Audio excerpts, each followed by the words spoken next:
If you are listening to this podcast, it means you're searching for someone who understands you, someone who gets you. You are yearning to be understood and to belong. Welcome to the Someone Gets Me podcast, where we help smart, talented, and sensitive people navigate an often insensitive world. I am Diane Allen, your host. My roles as ambassador, author, speaker, and intuitive mentor for bright and talented people are woven into each episode.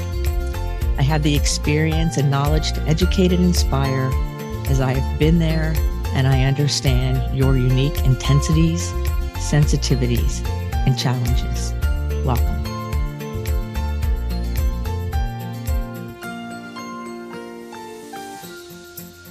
Pay attention. Hi, friends. It's Diane here to speak with you about the essence and the importance of paying attention. Now, we all know there's lots of levels of this conversation of paying attention to just talking or paying attention to what's going on in our home or our community or our world. And then there's paying attention to what's going on within us. Or maybe even paying attention where we're trying to understand our deepest understanding. We're trying to really experience that deepest understanding that we can possibly fathom to our essence. And so this episode is going to be about this, paying attention. I always like to say when I'm sailing, to pay attention to what you're affecting. That on a lot of the boats I race, there's, sometimes 6, 8, 12, 14 of us on the crew. And when we have new people, and sometimes I have to remind older veteran sailors, but mostly it's the newer people, that you will hear me say, pay attention to what you're affecting. Because for every line someone pulls or releases, or for every sail that goes up or goes down, or all of the different facets in sailboat racing, something else is being affected. The foredeck position up in the very front of the boat's one of the most dangerous because they could drop the big spinnaker pole, which weighs a lot, and clock you on the head and harm you, which I've seen people clocked on the head with that many times. So it's pay attention to what we're affecting. It's pay attention to what we're affecting by our driving habits, by driving fast or slow or changing lanes a lot, or maybe not using our turning signal, or maybe being impatient and allowing ourselves to give our bodies and our minds inner messages about that person's a bad driver, or this is wrong, or everybody get out of my way. You know what I'm talking about. You've done it too. And then there's paying attention to our being, our own essence. Like, are you breathing right now? And how deep are your breaths? Do you feel fully rejuvenated? Do you find yourself holding your breath a lot and have to remind yourself that breathing more than just enough to sustain life is good for us, right? Do you know how hydrated you are? Are you paying attention to all of these things? And then, of course, there's paying attention to that deeper inner self, our connection to the greater universe, our connection to all that is. Einstein said everything's connected to everything. And Leonardo da Vinci said a very similar quote. So I'm thinking when science and artists and all different people in this deep pondering state will say everything's connected to everything, there's some validity in it, even if we don't understand it yet. Like, I'm always seeking my deepest understanding, which is raising my vibration, if you will. So there's always questions. There's always something to be curious about. There's always room to grow. There's always something. And the point here is that the more we pay attention to these truths, to these understandings, to these concepts, to these experiences, then our lives become more fulfilled and more amazing. We can connect with other people in a more fulfilling way. We smile more, and we have more ease and grace and poise in our world. Because the truth is, everyone has something going on. Everyone is dealing with something. I know some people who are dealing with some pretty serious medical diagnoses. I know some people who are dealing with family struggles. I know some people who are dealing with addiction. I know personally people dealing with these things. And I know personally people that are dealing with just kind of old, complicated grief and not feeling so great. I know people who are dealing with the difficulty of being gifted and not sure how to interact with the world, and people who have different neurodiverse situations happening and they're not really sure where they fit in. So we all are dealing with something. You're dealing with something. I am dealing with something. We all are. Things within us, things in the community, things in our families, and things in the world at large. So I want to give you some things to try, some things to do to help you pay attention. Heads up, pay attention to what you're affecting. And when you set that stage, and that's the expectation in your world, people will be given permission just by your behavior for themselves to pay attention. Now, I'm talking here about paying attention and not being in the place of judgment, not being in the place of saying, well, I'm paying attention and that person's wrong. We should probably more effectively say, I'm paying attention, and become curious about what it is we're hearing or seeing or experiencing so that we can have a better understanding. That seems to be more effective. So here we go. Here are some suggestions for you. Now, some of them sound kind of trite. I'm going to explain a little bit of them because I think it's just important sometimes to get back to the basics. You know, people who study martial arts do the basic things often, no matter how skilled they are. It's important that we get back to the basics. It's important that we practice the building blocks of the things that we stand on as we grow. So the first thing I want to talk about is slowing down. Slowing down how fast we drive, slowing down how fast we move through things, slowing down our breathing with intention, slowing down all different parts of our interactions with ourselves and others. Simply slowing down. Now, I started doing this more intentionally in the last few months. And what I've noticed is that the message in my head previous, it was like, you have to get this done, you have to get this done. And it was stressing me out because there were so many things to do, because there's so much going on, that I noticed that when I intentionally slow down, that the same things are getting done in the same way. And I'm not stressed out, because when you're not forcing yourself and pushing yourself and rushing yourself, you can actually be intentional and you get more done and feel more happy. So practice slowing down. Drive a little slower maybe this week, right? Maybe walk a little bit slower when you're going on your walk. Now, not just for exercise, but go and enjoy the springtime weather, or go enjoy just the beauty of the clouds and notice. Slow down. Number 2 is to keep calm.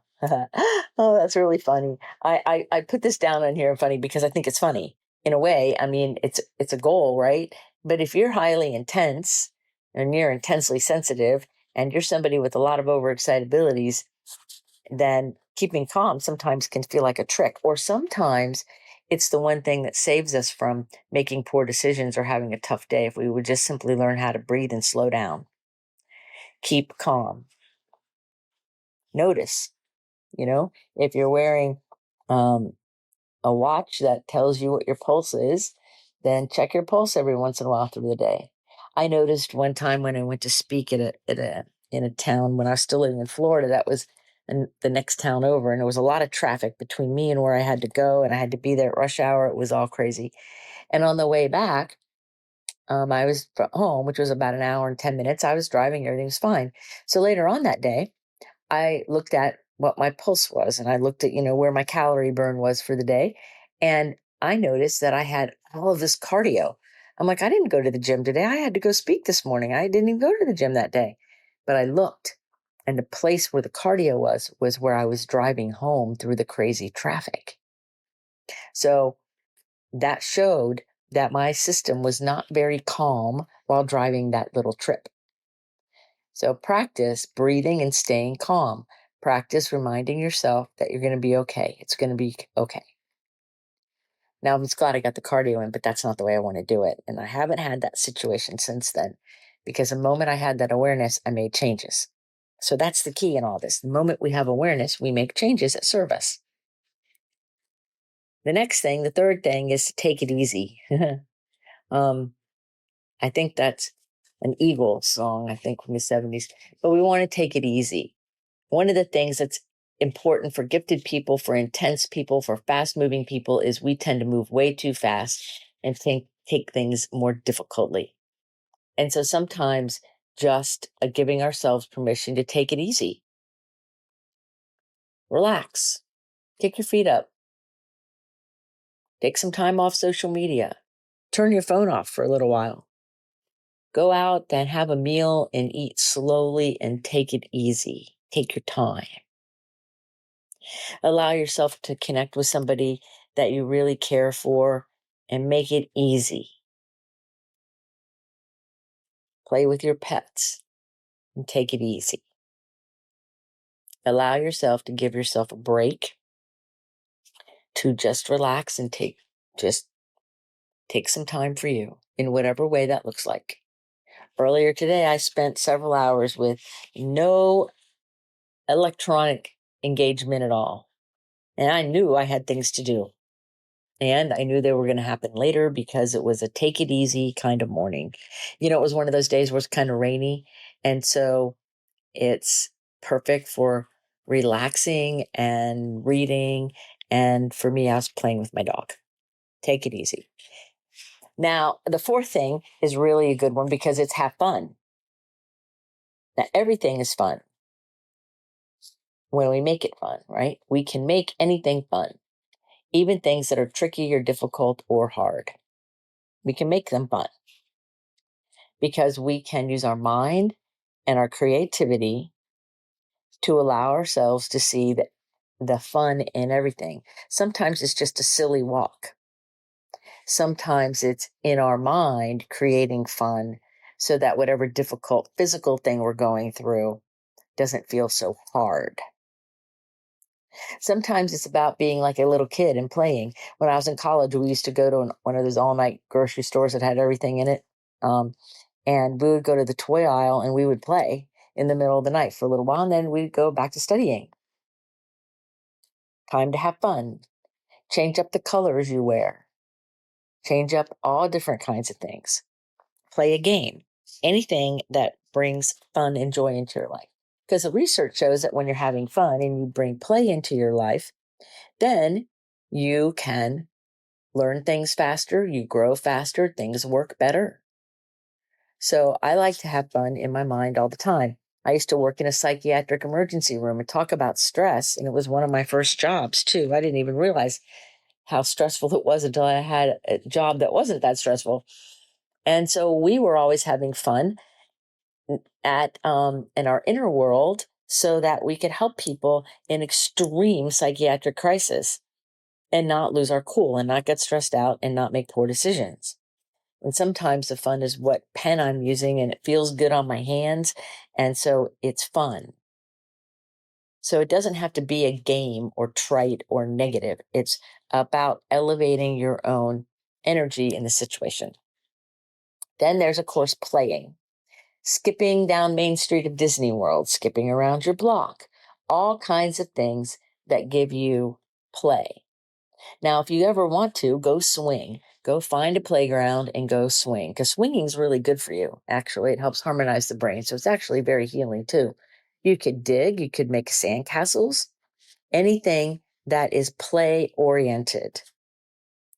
So think about the things you liked to do in the form of play when you were about, 6, 7, 8 years old. And then do that again. I used to love to build things. And it was fun, like Legos and Lincoln Logs. And I used to love to do puzzles because you could see it come together, creating something like that. And so I've started doing some of those things again to play. Oh, and don't forget those of you who know me, I have 2 slinkies on my desk. An original slinky that's metal from my childhood, and then somebody gave me this slinky that's plastic, that's bigger, that has a different sound. So playing with slinkies, finding things that bring that joy into your spirit, that joy, that little smile. Like I can feel myself smiling when I think about slinkies because they're fun. So bring play into your world. And the next one is to breathe, to use your breath in the manner that it was designed, and that was to supply you with the oxygen needed for all of your cells to have a great life, for you to go beyond existence and go into living fully. So we can use our breath to rest, to calm ourselves. We can use our breath, our fire breath, to energize ourselves. And we can pay attention to the inflow and outflow of oxygen and the rhythm with which our body's breathing to remind us not to hold our breath. Because when you're holding your breath, what you're doing is you're mitigating pain. So many people who are grieving or have other pain in their world, physical, emotional, mental, spiritual, any kind of pain, typically they hold their breath a lot because holding our breath mitigates the pain. So it's important to breathe. It's important to allow yourself to find that rhythm of your breath. Maybe close your eyes sometimes and just breathe and feel the temperature difference of the air going in and the air going out. Or maybe even noticing where you feel your breath in your body. Do you feel your breath at the back of your throat? At your nostrils? Are you breathing with your mouth and you feel it in your mouth? How are you breathing? And are you tuned into it? Because if you're tuned into the rhythm of your breathing, then when you start to hold your breath because there's something stressful or painful, you'll notice it faster and be able to re-regulate your nervous system better. If you're tired and you need energy and you know how you can use your breath and do some fire breathing, you will immediately give your body energy. It doesn't need candy or sugar or caffeine. It needs air. So your breath is really mighty and really powerful, and you are in full control of it. So time to get really aware of what's going on with your breathing. I was running a group one time, and we were in one of the substance abuse centers I worked in, and I don't even remember the content of what I was talking about now, but I remember that it was so palpable that so many people in the room were holding their breath that I finally stopped. I said, would you guys breathe? Everybody breathe, take a breath. And I had everyone breathe with me. And they were all like, wow, we really were holding our breath. I mean, I could feel the tension in the air from everyone holding their breath. Because when we're hurting on any level, we tend to hold our breath. The next one is to unplug. This is one that I have grown to love more and more in the last year or two, and that is unplug. Unplug from social media, unplug from the phone, unplug from the world. If you want to, go out and be someplace or do something where you can be not a tether to some electronic device. I remember years ago, the beepers. I don't know if you guys will remember this, but when we used to have beepers instead of cell phones, and we had to have lots of dimes with us, I think it was at the time, or maybe quarters, so that if we got beeped to a phone number, then we would have to call that phone number back. And my boyfriend at the time realized if he beeped me and beeped 143, it meant I love you. So he would send me little I love yous through the beeper with vibrating 143, and he'd find little ways to communicate. But it's really interesting because when you're unplugged and you're not tethered to something electronic, you can regulate, your system can relax. You can pay attention on deeper levels to your experience, to your energy, to your essence. You can pay attention to what's going on around you and to the impact of things with people you care about. It's much easier, much, much easier when you unplug. So you don't have to unplug for long periods of time unless you want to. You could unplug for a few hours or maybe a day or part of a day. You pick, but give yourself a chance to get a break from the tether. The next one is to go outside. Like go outside, put your feet on the grass or on the earth or on the sand, not on concrete or asphalt, but on the earth. Put your feet on the earth. Feel the temperature, the texture. Is it dry or wet?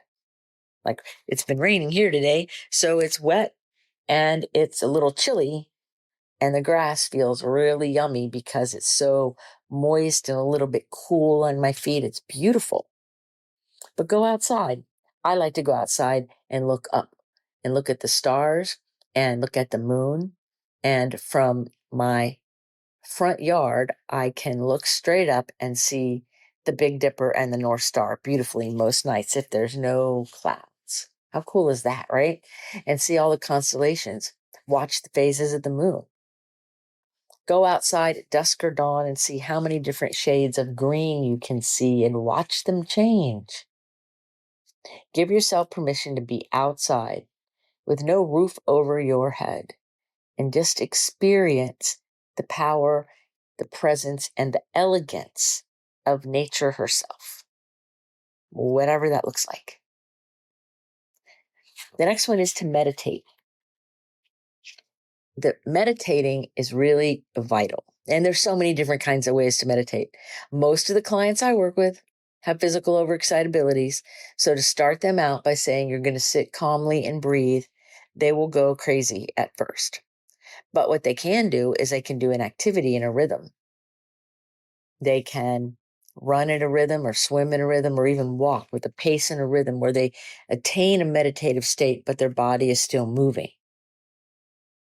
And then we graduate to sitting if that even works, right? Like I know I meditate when I swim laps. I can dive in and by the second lap, I am in a meditative state and in a groove. And I will lose track of time sometimes or even how far I've gone because I just can feel it. So we want to practice that on different kinds of meditation. There's an open-eyed meditation where you're gazing at something beautiful. I like to look at candle flames or a flower and just gaze there and loosen our eyes a little bit and allow them to relax and just be there with the thing you're gazing at. That's a form of meditation. So there's all different kinds of meditations, and there's guided meditations and there's mindful meditations. But the point is, meditate. Have a protected and dedicated time that you go apart from the world for a while and just settle in to you, to your life in the best way you can. Some days it'll be different than other days. It's okay. Remember, there's no wrong way. Some days I love to just sit and be quiet for quite a period of time and really receive that inner guidance and the inner messages. And sometimes my meditation is more of like a rhythmic walk through nature where I get to just be intentional about putting my feet on the ground and experiencing nature and being in a groove. And sometimes my meditation is swimming, where my rhythm of my stroke and my kicking puts my physical being and my emotional and mental being all on the same aligned path. Because the point of meditation is alignment of our soul, our heart, and our mind. So you can achieve that in many different ways. So meditate. And then the last one I want to talk about is relaxing. Relaxing. Kick your feet up and relax. I not long ago bought a recliner so I could just do that. Put my feet up and relax. And now I have a small dog and she'll jump in my lap and relax with me. And sometimes I like to relax by getting in my car and driving on a beautiful scenic road and just being quiet and experiencing and feeling the nature around me while I'm driving and relaxing. And sometimes relaxing is sitting outside on the patio and having a nice beverage. I love to drink black tea with lots of ice in it and just enjoy the taste and the sensation of the beverage, or sometimes sparkling water or something, right? So what do you do to relax? Sometimes I relax by sewing or writing. All different things can help you relax. The point is, if you're paying attention to you, you know what activities you can do or not do that create a space of relaxation for you. So the whole idea here of paying attention is to use any one of these things or other things or any combinations to help you pay attention on deeper levels. Paying attention first to your inner landscape. How's your heart doing? Is there any unresolved grief or pain or anger that needs to be handled? How's your heart doing in the sense of joy and freedom and fun? How's your spirit, your soul doing? That's your connection to the greater good. That's your connection to why you're here on earth. How is that part of your life? And how is your mind doing? Are you paying attention to the thoughts you feed yourself? Are you feeding yourself self-deprecating or negative thoughts? Are you feeding yourself what sounds like humor, but it's really sarcasm, so it's not humor? What's your thinking like? Do all people have a safe trip through your consciousness? What is it like in there? Pay attention. And then pay attention to your home and your vehicle. How do you feel when you walk in any room? How do you feel? And allow yourself to bring things into alignment. And then pay attention to the place you live, the community, the area. Do you feel safe? Do you love it there? Are you happy? Do you yearn for something more? Paying attention is important. And then we want to pay attention to the greater, right? To our countries, to the world in general, to all the different places that we are, and knowing that everything's connected to everything. So my question for you, after talking about all of this, is what are you going to do? What are you going to do to pay more attention, to pay even deeper attention, so that as you live out your intentions and you take action, everything comes together for your highest good? What are you going to do to pay attention to your highest truth, to that deeper understanding, as deep as you can go, as deep as you can fathom? What are you going to do? How are you going to pay attention to what's going on around you and not get caught up in the sensationalism or the dramas or the judgment, so that your paying attention can serve you rather than distract you? Those are the questions. So I hope this episode has been helpful.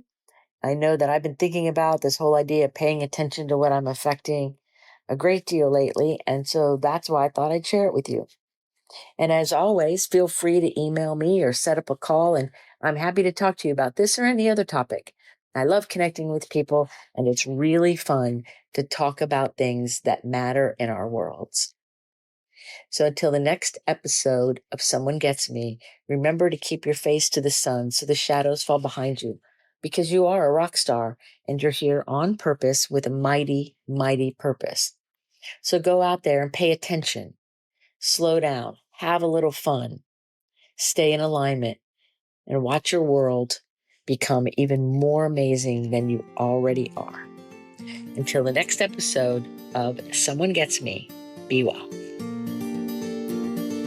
Are you tired of searching for someone to understand you? Join our Facebook group, Someone Gets Me. In this group, you will be able to connect with others who are intense, sensitive, smart, and talented.